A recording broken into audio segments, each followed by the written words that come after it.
Sanggar Cerita mempersembahkan Sabda Pandita Ratu. Sabda Pandita Ratu, naskah ditulis oleh Ondra Swasti Langit, diolah oleh Agus Nur Ismail, teknik dan montase Ibing Arifin, dengan sutradara Dian Pertiwi. Sabda Pandita Ratu kali ini mengetengahkan episode yang ketiga dengan judul Purnama Kambang Ayun. Dalam seri yang ke-89 ini dengan para pemain Idris Apandi sebagai Tumenggung Yuda Paksa, Ashari sebagai Telik Sandi, Heri Stiono sebagai Sri Baginda Kertajaya, Ferry Fadli sebagai Kameswara, Mucus sebagai prajurit, dan pembawa cerita Hasdi Suhastra. Matahari telah berdiri di atas sana. Cahayanya terang menerpa pucuk-pucuk pohon jati. Siang itu nampak Tumenggung Yuda Paksa tengah istirahat di tempat kediamannya. Tetapi ketika dia baru saja merasakan istirahat yang panjang, muncullah seorang Telik Sandi menghadapnya.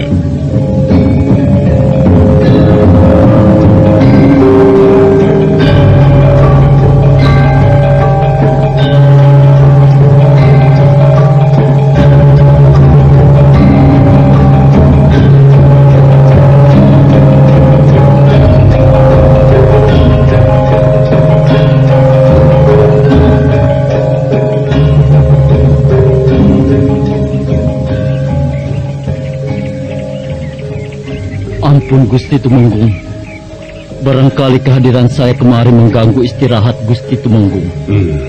Tidak apa-apa. Apakah ada sesuatu yang ingin kau sampaikan? Benar Gusti, dan ini sifatnya sangat serius sekali. Saya ingin melaporkan tentang Tumenggung Murti Wandawa.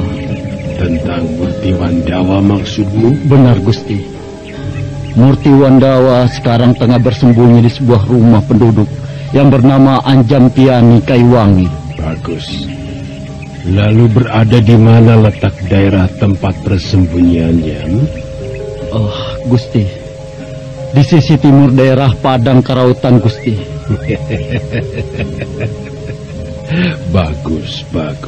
Bagus kalau begitu. Lalu apa lagi yang kau ketahui tentang Murti Wandawa, Telik Sandi? Begini, Gusti. Menurut yang saya ketahui, kesehatannya sudah mulai pulih, Gusti. Dan ada satu hal lagi yang saya ketahui, Gusti. Tetapi itu bukan mengenai Murti Wandawa, Gusti. Katakanlah, Telik Sandi. Tak jauh dari tempat Murti Wandawa, ada sebuah peristiwa yang aneh yang dilakukan oleh seorang pemuda. Pemuda itu berhasil membunuh sekawanan perampok di daerah itu. Dan ia sekarang tengah bertapa di daerah itu, Gusti. Bertapa? Siapa sebenarnya pemuda itu, Telik Sandi? Saya tidak tahu siapa nama pemuda itu, Gusti. Tetapi orang-orang menyebutnya bahwa pemuda itu adalah kekasih para dewa-dewa, karena dia membawa sebuah pertanda aneh, Gusti. Apakah kau melihat dengan mata kepala sendiri tentang pemuda itu? Saya memang tidak pernah melihat. Tetapi dua orang anak buah saya yang sudah saya perintahkan untuk melihat kebenarannya, sampai saat ini belum juga kembali. Baiklah, aku terima laporanmu. Tetapi kau pun perlu mengetahui bahwa di tanah Jawa ini tidak ada satu orang pun yang pantas disebut sebagai kekasih para dewa kecuali Sri Baginda Kertajaya. Karena dialah yang mengendalikan tanah pemerintahan di tanah Jawa ini. Iya, Gusti Tumenggung. Kau jangan mengikuti pendapat orang lain yang salah, Telik Sandi. Camkan itu. Saya, Gusti. Telik Sandi itu pun akhirnya diam tertunduk mendengar kata-kata Tumenggung Yuda Paksa. Tak berapa lama setelah itu, tiba-tiba dari arah lain muncul seorang prajurit istana menemuinya. Apakah kau prajurit dari pasukan pengawal istana? Benar, Gusti Tumenggung. Nama saya Naraya Bomba Lampitan. Ada apa kau datang kemari menemuiku? Ampun Gusti. Hari ini juga Gusti diperintahkan untuk menghadap Sri Baginda. Tumenggung Yudapaksa agak terkejut dengan apa yang dikatakan prajurit itu. Dia heran ada kejadian apa sehingga ia diperintahkan menghadap, padahal belum lama dia baru saja menghadap. Ada apa dengan Sri Baginda? Bukankah tadi belum lama aku baru saja menemuinya? Lebih baik aku datang saja ke istana. Mungkin ada sesuatu yang ingin disampaikannya kepadaku. Prajurit, aku akan segera berangkat untuk menghadap. Baik Gusti Tumenggung. Kalau begitu, saya akan berangkat lebih dulu. Permisi. Sepeninggal prajurit pengawal istana, Tumenggung Murti Bandawa kemudian bersiap-siap meninggalkan ketumenggungannya. Dan sebentar kemudian, dia sudah memacu kudanya menuju istana Kediri.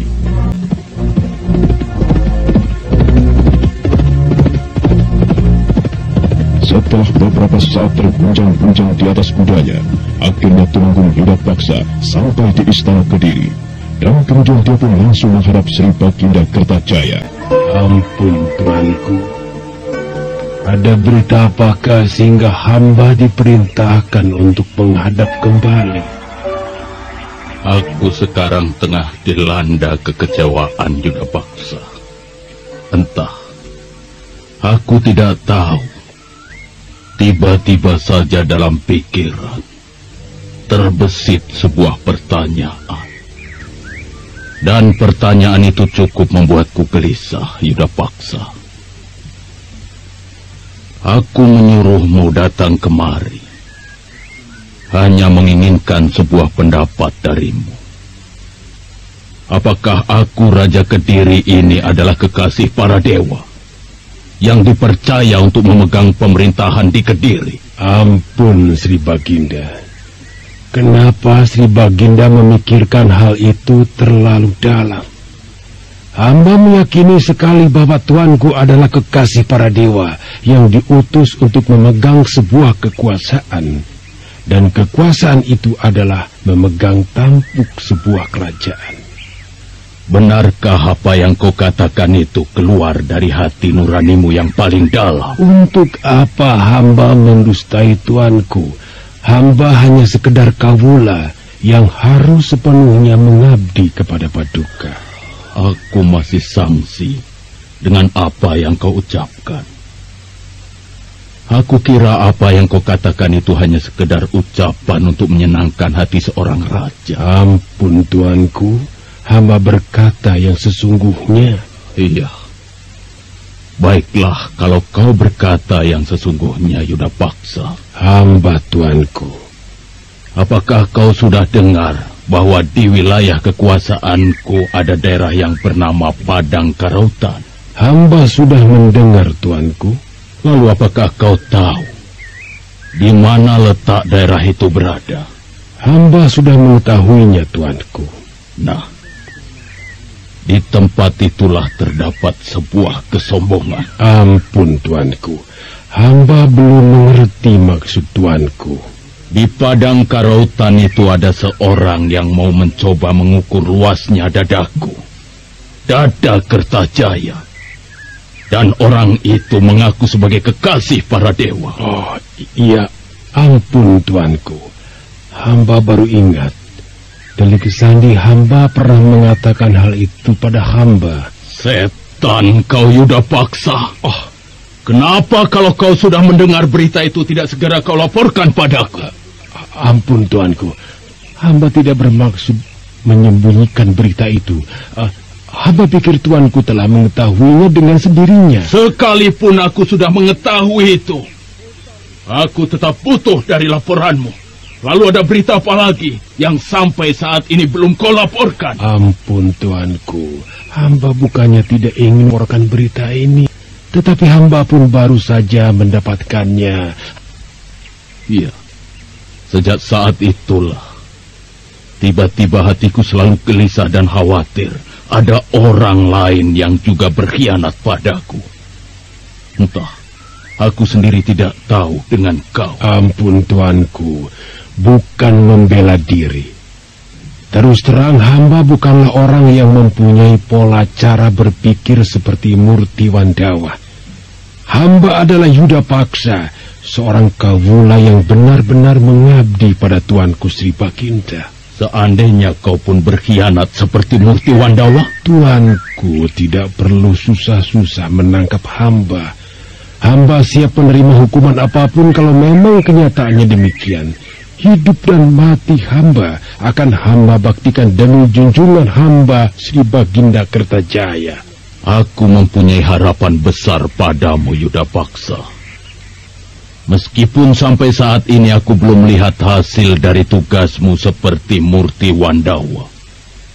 Akan tetapi, aku mempunyai kepercayaan sepenuhnya terhadapmu. Nah, oleh karena itulah, jangan coba-coba kau hancurkan kepercayaanku yang cukup besar ini padamu. Hamba tuanku. Dan satu hal lagi. Aku berharap kau bisa menjaga kewibawaanku dari rongrongan orang-orang yang tidak mengharapkan aku berdiri di sini sebagai seorang raja. Hamba akan selalu menjaga kewibawaan tuanku, seperti yang hamba katakan tadi, bahwa hamba akan mengabdi sepenuhnya pada tuanku. Maka siapapun orangnya, jika dia akan merongrong pemerintahan Kediri, hamba akan mempertahankannya. Dan hamba akan melawannya dengan mempertaruhkan nyawa hamba, Gusti. Iya, aku bangga padamu, Yudapaksa. Dan sekarang kaulah satu-satunya orang yang kuharapkan untuk memperkokoh pemerintahanku. Dan aku pun telah mempertimbangkan sesuatu. Bahwa kau akan kuangkat menjadi Senopati Panglima.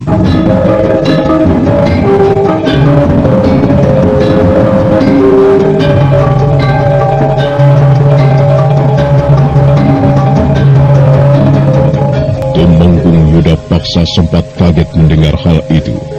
Hatinya berdebar, seolah-olah merasakan sebuah kebahagiaan yang dalam. Sekalipun menjadi Senopati Panglima adalah tugas yang berat, melebihi beratnya menjadi seorang tumenggung. Namun hal itu cukup memuaskan hati Yudapaksa. Ada sebersih cahaya cerah di wajahnya.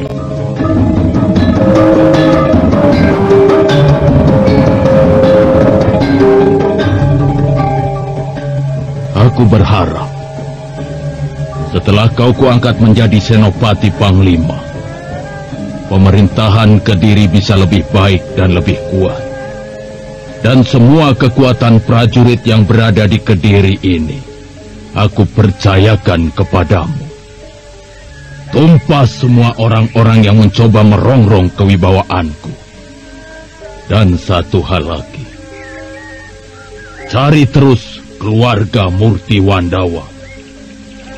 Juga orang yang berada di padang karautan yang mengaku sebagai kekasih para dewa. Seret orang itu menghadapku.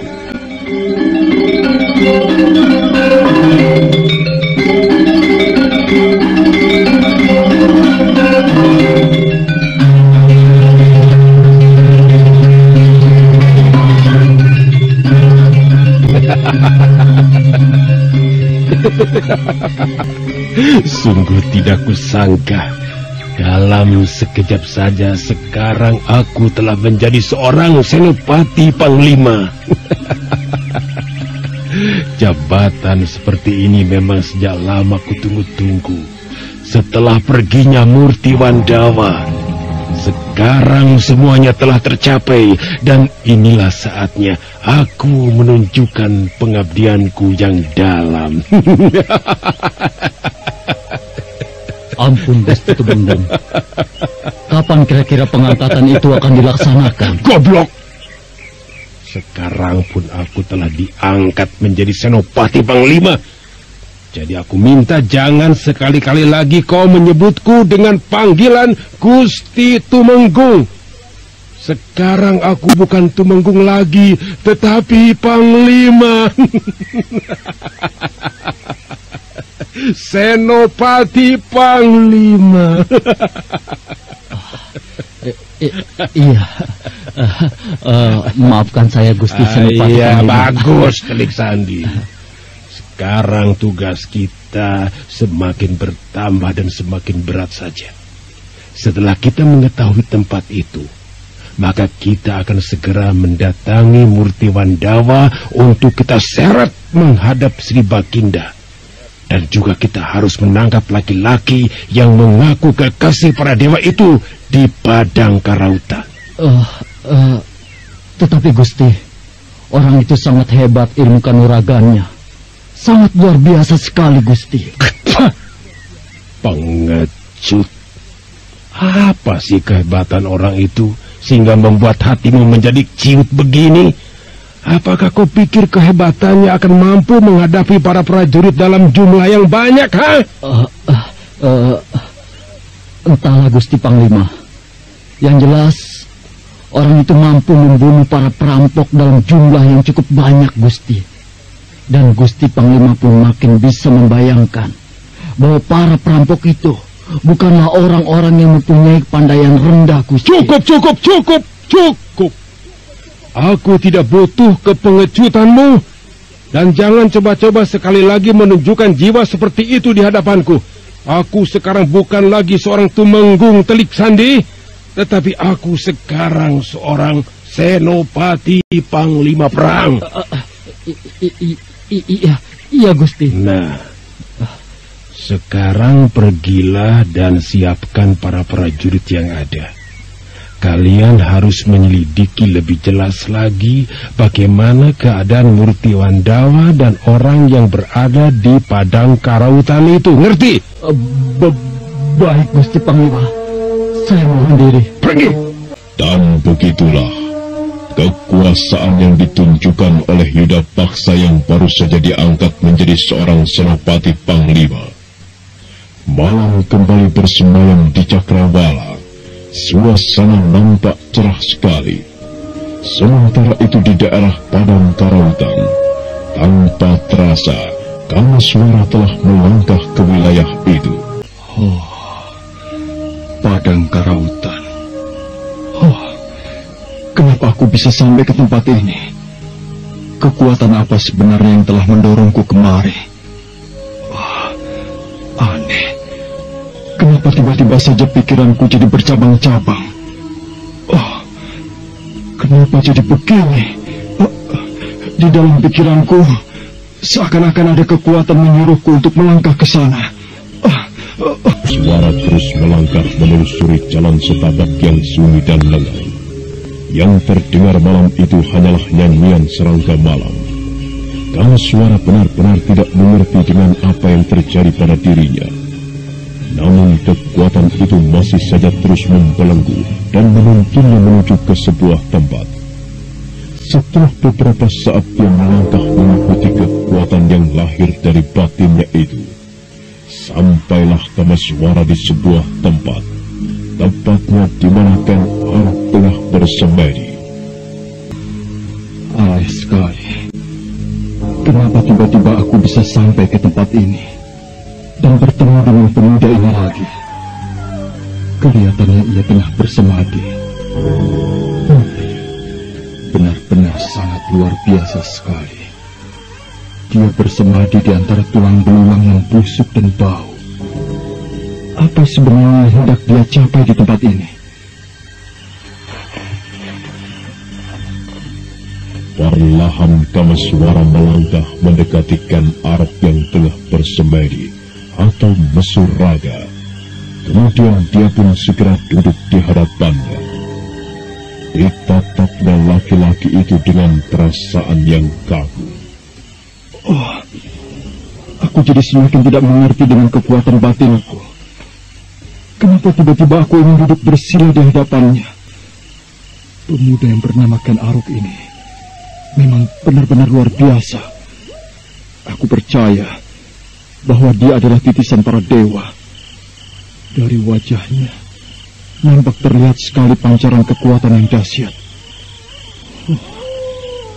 Apakah benar Rakai Walayang Kukumbayoni telah menitis padanya? Kameswara terus menatap dalam-dalam wajah Ken Arok yang berada di hadapannya. Sampai akhirnya, tanpa terasa, dia pun memejamkan matanya dan terlelap dalam tidur. Sekalipun tubuh Kameswara duduk tegak bagaikan orang bersemedi, tetapi dia sebenarnya memang sedang tidur. Pinaka Swasti Ratu. Benarkah kau adalah Pinaka Swasti Ratu? Benar, Kameswara. Aku adalah Pinaka Swasti Ratu. Kemana saja sebenarnya selama ini kau, Pinaka? Aku pergi jauh, Kameswara. Jauh sekali. Seperti burung yang tidak tahu kemana ia mau pergi. Jadi selama ini kau telah melupakan aku, Pinaka? Iya. Aku memang berusaha melupakanmu, Kameswara. Tetapi bayanganmu selalu saja hadir di dalam benakku dan mimpi-mimpiku di saat aku sedang tidur. Aku memang tidak mengharapkan kau hadir lagi di dalam hatiku, apalagi di dalam pikiranku. Aku harus meninggalkan kau, Kameswara. Bahkan kalau perlu, kita tidak perlu bertemu lagi. Pinaka, kau tidak bisa mengingkari kenyataan yang telah terjadi, Pinaka. Kita telah bersumpah di goa itu untuk menjadi suami istri. Dan upacara perkawinan pun telah kita laksanakan. Tapi kenapa kau mengingkari kenyataan itu semua? Aku memang harus mengingkarinya, Kameswara. Karena itu memang tidak boleh terjadi pada kita. Kita bersaudara, Kameswara. Dan aku adalah kakakmu. Tidak, kau bukan kakakku. Kau adalah kekasihku, istriku. Aku tidak peduli dengan latar belakang yang mengungkit kehidupan kita, Pinaka. Aku benci semua itu.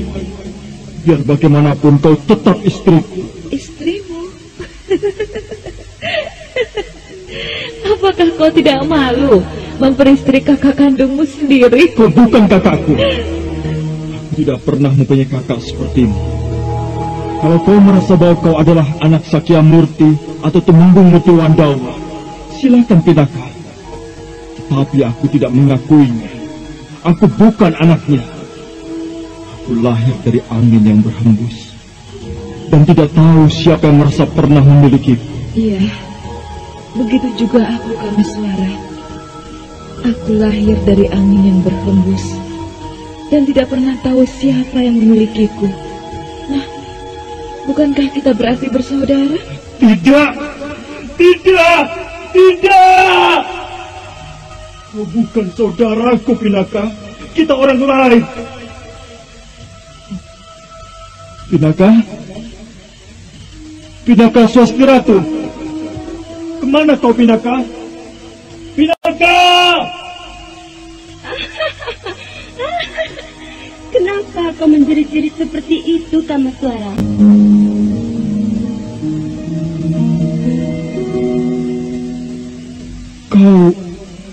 Kau Maharani, bagaimana kau bisa berada di tempat ini? Kau heran melihatku berada di sini? Sudahlah, tidak perlu kau pikirkan tentang kehadiranku di tempat ini. Bukankah kau pun ingin mencariku? Iya, aku memang ingin mencarimu. Tapi apakah kau masih memikirkan tentang Pinaka Swasti Ratu yang sebenarnya tidak bisa memberi harapan untukmu karena dia adalah kakak kandungmu? Sungguh menyedihkan sekali keadaanmu, Kameswara. Lupakan saja perempuan itu. Benarkah aku harus melupakan Pinaka? Iya, kau harus melupakan Pinaka Swasti Ratu. Bukankah kau telah berjanji padaku bahwa kau akan mencari titisanku? Kameswara, carilah aku kalau kau ingin hidup bahagia bersamaku. Kemana aku harus mencari Maharani? Dunia ini sangat luas.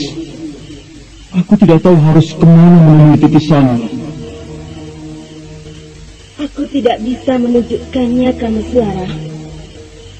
Dan kalau kau memang ingin tetap mencariku, Dewata Agung pasti akan menunjukkan di mana aku berada. Carilah aku, Kameswara. Carilah aku, Kameswara. Carilah aku, Kameswara. Oh, Maharani! Maharani! Kenapa semua kalian meninggalkan aku di tempat ini? Maharani! Pinaka! Pinaka!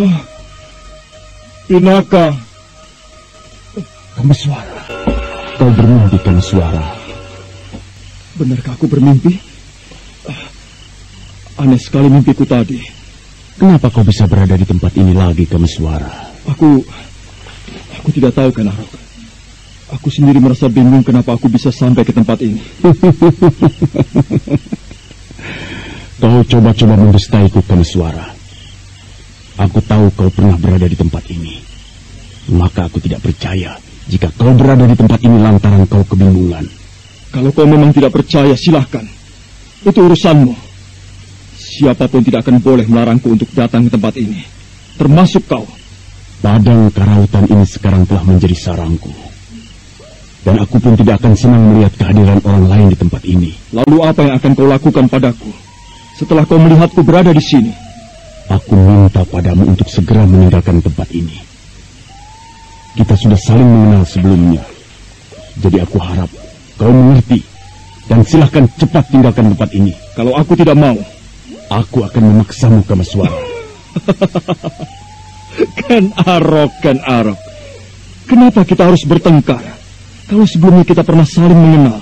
Kalau kau memang mengharapkan aku pergi dari tempat ini, baiklah. Aku akan segera angkat kaki dari sini. Tunggu, Kameswara. Aku pun sebenarnya tidak bermaksud mengusirmu. Tak ada salahnya memang kalau kita saling bertukar pikiran. Duduklah.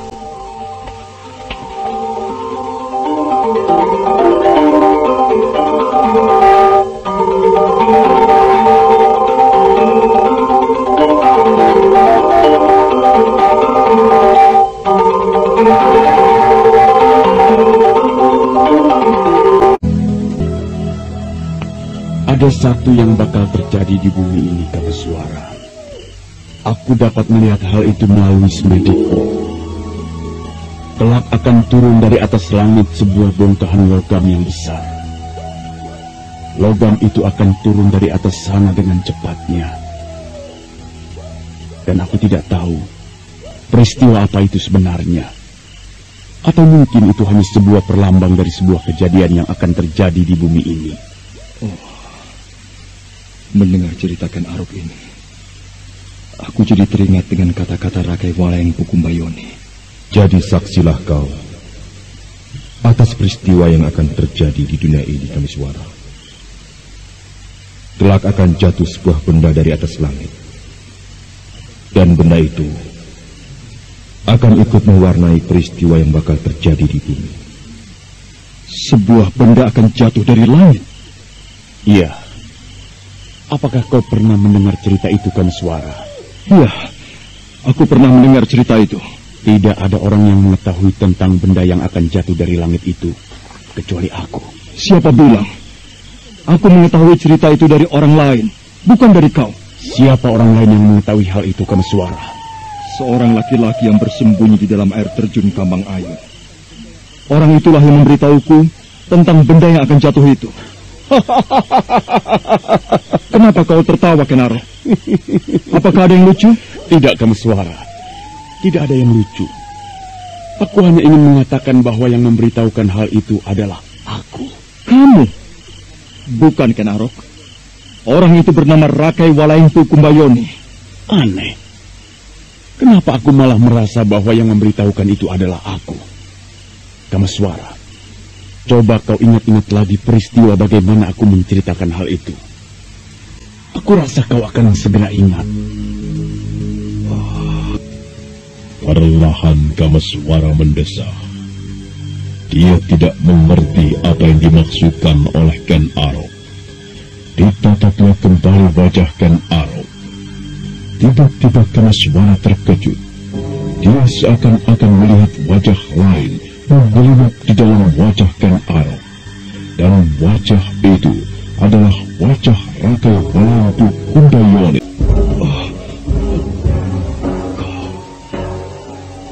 Kau Rakai Walampu Kundayoni. Iya, aku baru ingat.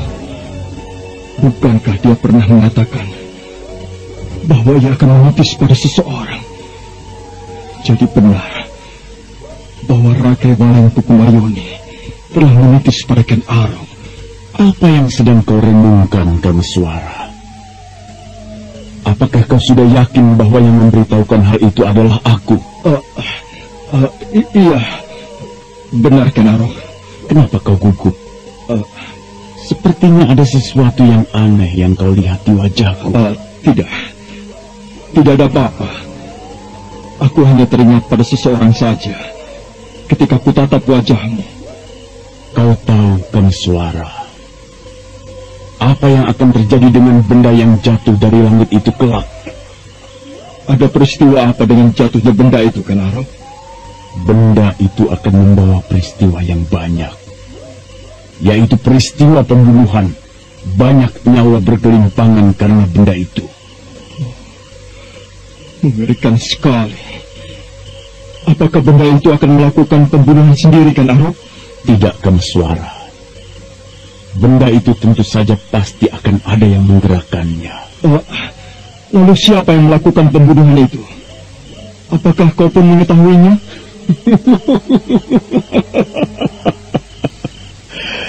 Kelak kau akan mengetahuinya, Kamaswara. Tahanlah rasa penasaranmu itu. Apakah kau keberatan untuk mengatakannya padaku? Aku tidak keberatan. Tapi aku memang tidak boleh memberitahukannya. Atau begini saja. Kau datang saja ke sebuah tempat, tepatnya di ujung pulau Jawa ini, yaitu di sebuah bukit yang dekat dengan sebuah teluk. Di sanalah benda itu akan jatuh. Dan di sana pula kau akan mengetahui jawabannya. Apakah tempat yang dimaksudkan itu letaknya dekat dengan lereng Gunung Raung? Kalau memang demikian, tempat itu dekat sekali dengan perguruan Pesanggaran. Bagaimana, Kamaswara? Apakah kau berniat untuk ke tempat itu? Ya, mungkin aku akan ke sana. Hatiku masih penasaran ingin mengetahuinya, Ken Arok. Bersabarlah, Kamaswara. Kau tidak perlu tergesa-gesa. Peristiwa yang akan terjadi itu masih lama. Masih lama? Apakah kau pun bisa mengukur sampai batas kapan lamanya peristiwa itu akan terjadi? Entahlah, aku tidak tahu. Tapi yang jelas, tanda-tanda itu pasti akan datang. Kamaswara, aku butuh bantuanmu. Bantuan? Bantuan apa yang kau butuhkan dariku? Aku akan menyelesaikan tapa berataku di tempat ini beberapa hari lagi. Aku butuh seseorang untuk menjagaku. Kalau kau bersedia, aku akan berterima kasih sekali. Dan kau akan kuberi nama Sukma Suci. Kamaswara benar-benar kaget mendengarkan Arok mengatakan bahwa ia memberi nama Mahesa Sudi. Nama itu sebenarnya pernah dia terima dari Rakai Walampu Kundayoni. Nah, bagaimanakah sikap Kamaswara selanjutnya? Saudara pendengar, untuk mengetahui jawabannya, nantikanlah kelanjutan kisah ini dalam seri berikutnya. Sampai jumpa.